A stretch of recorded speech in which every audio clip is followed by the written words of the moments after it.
kondisi Tuan MF sendiri saat datang ke rumah sakit kami memang kondisinya dalam kondisi yang tidak baik. Fajri dibawa ke RSUD Kota Tangerang untuk menjalani perawatan intensif pada Rabu 7 Juni 2023 lalu. Kelompok staf medis KSM Anestesiologi dan Perawatan Intensif Rumah Sakit Cipto Mangunkusumo RSCM, Dr. Siddhartha Kusuma Manggala, mengungkapkan penyebab kondisi Fajri menurun hingga akhirnya meninggal dunia. Siddhartha mengatakan Fajri mengalami shock septik sebelum meninggal dunia. Saat dibawa ke rumah sakit Fajri dalam keadaan yang memprihatinkan karena memiliki sejumlah infeksi di tubuhnya. Dalam perjalanannya, ternyata kami lihat infeksi di kakinya itu semakin berat dan juga ada infeksi di bagian paru-parunya. Kemudian infeksi ini, kami bisa bilang menimbulkan kejadian yang namanya shock septik. Kata Siddhartha, Kamis 22 Juni 2023, dikutip dari wartakotalive.com. Shock septik itu yang membuat Fajri mengalami kegagalan organ seperti kegagalan jantung, pembuluh darah hingga permasalahan ginjal. Jadi memang sebulan ini kan memang pasien Tuan MF ini memang sudah mulai tidak bisa tidur terlentang. Artinya memang sudah mulai ada masalah medis yang cukup serius terkait dengan masalah kardiorespirasi atau masalah paru-paru dan masalah jantungnya.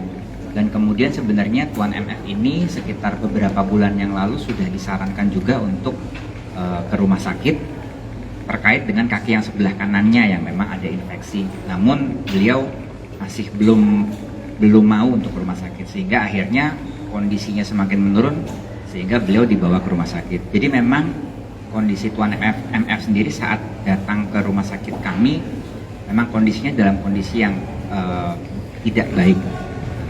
Kemudian setelah itu Tuan MF setelah di sini sesaknya semakin memberat sehingga membutuhkan bantuan pernafasan. Nah, bantuan pernafasan dipasang ventilator.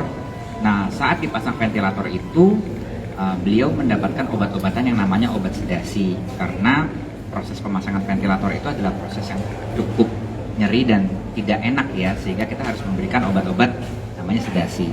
Jadi Tuan MF itu setelah masuk ke RSCM sempat diakses oleh bagian psikiatri, mungkin bukan bagian saya ya. Kemudian setelah itu kondisinya perburukan dan kemudian dengan ventilator sehingga kesadarannya itu kita bisa bilang dalam pengaruh obat, tidak full sadar sekali. Nah kemudian dalam perjalanannya ternyata kita lihat infeksi di kakinya itu semakin berat dan juga ada infeksi di bagian paru-parunya.